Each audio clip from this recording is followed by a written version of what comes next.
प्यारे दोस्तों नमस्ते। आज मैं आपको राधा कृष्ण और कंजूस औरत की कहानी सुनाने जा रही हूँ।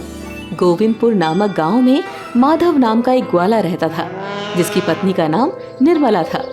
उसकी एक नैना नाम की बेटी थी। माधव के पास बहुत सी गायें थी। वो उनका दूध बेचकर अपनी गृहस्थी चलाता था। निर्मला बहुत कंजूस थी। एक बार निर्मला ने बहुत सारा मक्खन निकाला और नैना को बुलाया। नैना, मैंने मटके में मक्खन रखा है।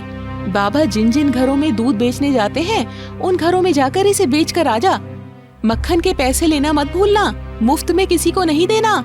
नैना सर पर मटकी रखकर गांव की ओर चल पड़ी। घरों के सामने जाकर आवाज लगाने लगी, मक्खन ले लो, बिल्कुल ताजा और स्वादिष्ट मक्खन है। अरे बिटिया, कितने का मक्खन दिया? 100 रुपए का 1 किलो भाभी। ताजा तो होगा ना? हाँ भाभी, बिल्कुल ताजा है। अच्छा, 1 किलो दे दो। गांव वालों को मक्खन बहुत अच्छा लगा। सूरज ढलते ढलते सारा मक्खन बिक गया। उसे ढेर सारे पैसे मिले।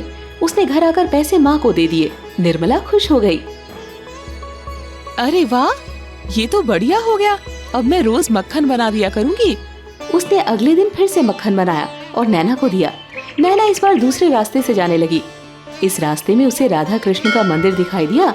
वो मटका रखकर मंदिर के अंदर गई। वहाँ पुजारी जी श्री कृष्ण के बाल्यकाल की कथा सुना रहे थे। बाल कृष्ण को माखन बहुत प्रिय था। माँ यशोदा उनके लिए रोज माखन बनाकर रखती। फिर भी ये अन्य गोपी के वहाँ जाकर मक्खन चुरा कर खाते थे। नैना को उनकी कथा बहुत अच्छी लगी। उसके मन में जिज्ञासा हुई, पंडित जी, क्या कृष्ण जी को आज भी मक्खन का भोग लगाते हैं? हाँ बेटी, मगर इस गांव के लोग मक्खन का भोग नहीं लगाते। ये सुनकर नैना मक्खन लेकर आई और उसने पंडित जी को भोग लगाने को कहा। चिंता मत करिए पंडित जी, मैं अब रोज मक्खन लेकर आऊंगी। नैना का ये रोज का काम हो गया। वो गांव में जाने से पहले कृष्ण जी को मक्खन का भोग लगाती। उसके बाद बचा हुआ मक्खन बेचती। ऐसे में बेचने के लिए कम मक्खन बचता था, इसीलिए पैसे भी कम मिलते थे। एक दिन निर्मला को शक हुआ। नैना, तू आजकल पूरे पैसे नहीं लाती? मक्खन तो सारा बेच देती है, कहीं पैसे खर्च तो नहीं कर देती? नैना को माँ का स्वभाव पता था। उसने मन ही मन कहा, माँ को यदि पता चल गया कि मैं मंदिर मक्खन का भोग लगाती हूँ तो वे बहुत गुस्सा करेंगी और इसके बाद मुझे मंदिर जाने भी नहीं देंगी।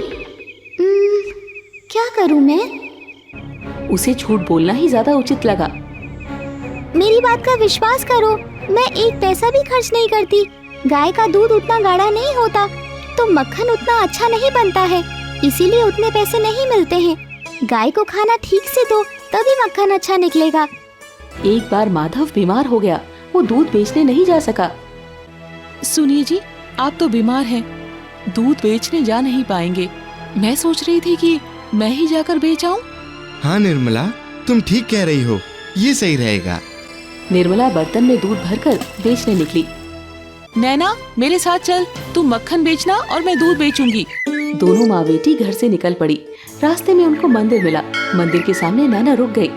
अरे, यहाँ क्यों खड़ी हो गई है? आगे बढ़ो, तेरे पिता बीमार है। जल्दी से जल्दी दूध और मक्खन बेचकर घर जाना है।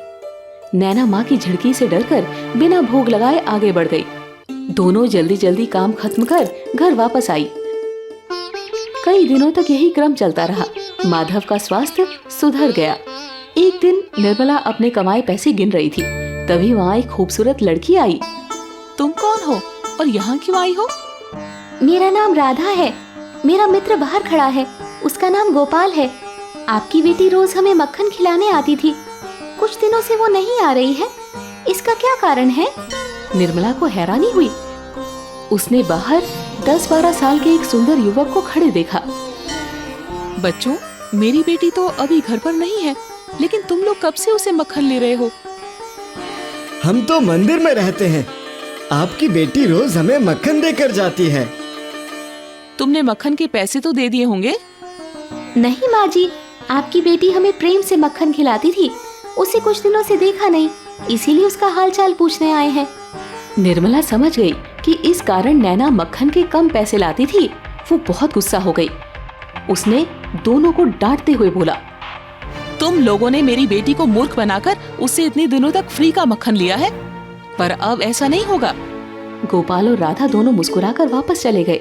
कुछ देर बाद नैना घर आई तो निर्मला क्रोध से भरी बैठी थी। उसने राधा की बात नैना को बताई।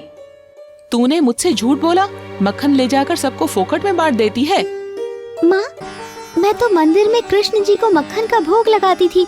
तुम तो केवल पैसे की चिंता करती रहती हो। वो हमारे घर मक्खन के लिए आए और तुमने उन्हें भगा दिया। निर्मला ये सुनकर हैरान हो गई।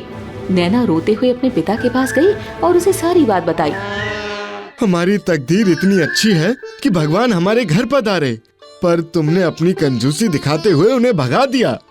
अब माधव, निर्मला, नैना तीनों मक्खन लेकर मंदिर गए और कृष्ण भगवान को भोग लगाया और उनसे माफी मांगी। भगवान, मुझे माफ कर दीजिए। आप स्वयं मेरे घर पधारे थे और मैंने आपको बुरा भला कहकर भगा दिया। मुझसे बहुत बड़ी भूल हो गई। मैं पैसों के लालच में अंधी हो गई थी। भगवान, हमें माफ करिए भगवान, कृपा हमें आपके दर्शन दे। तभी अचानक वहाँ एक तेज रोशनी दिखाई पड़ती है और राधा कृष्ण की मूर्ति के सामने उन्हें उन दोनों बच्चों की छवि दिखाई देने लगी। अब निर्मला ने मक्खन बेचना बंद कर दिया। वो रोज मक्खन का भोग लगाती और बाकी बचा हुआ प्रसाद के रूप में बांट देती।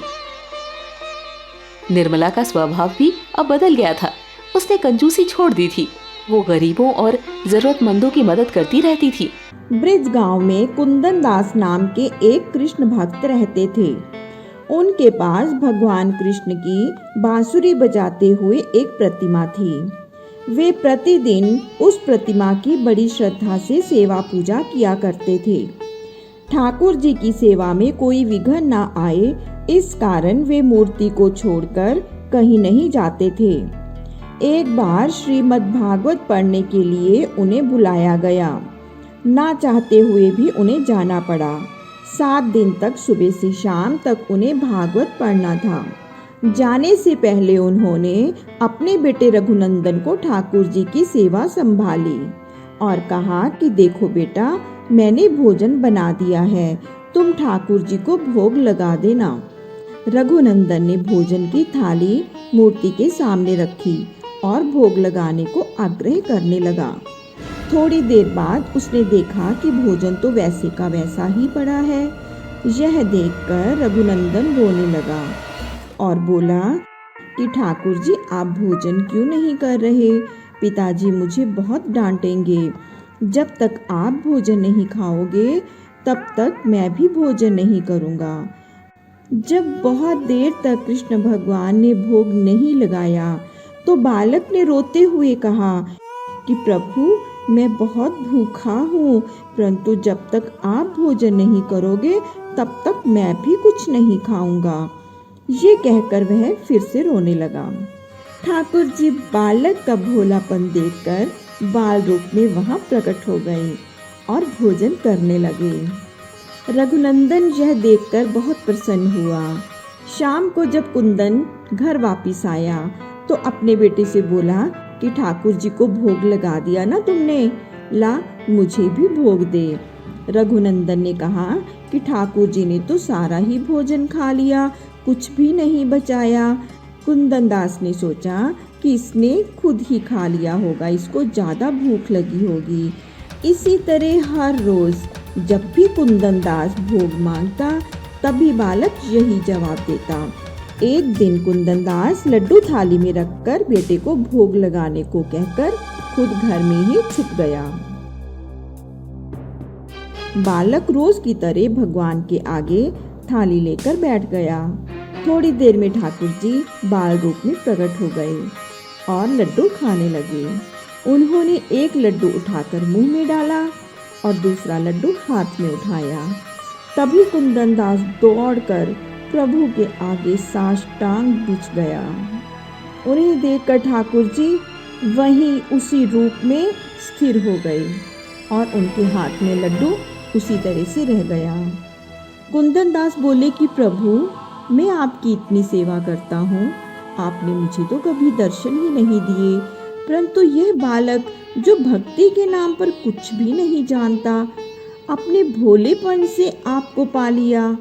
लड्डू हाथ में लिए जब प्रभु वहीं स्थिर हो गए और प्रतिमा रूप हो गए, बस तभी से लड्डू गोपाल के इस रूप की पूजा होने लगी। तो दोस्तों, ये थी लड्डू गोपाल की आज की कहानी। ऐसी और भी कहानियाँ सुनने के लिए चैनल को जल्दी से सब्सक्राइब कर दीजिए। धन्यवाद।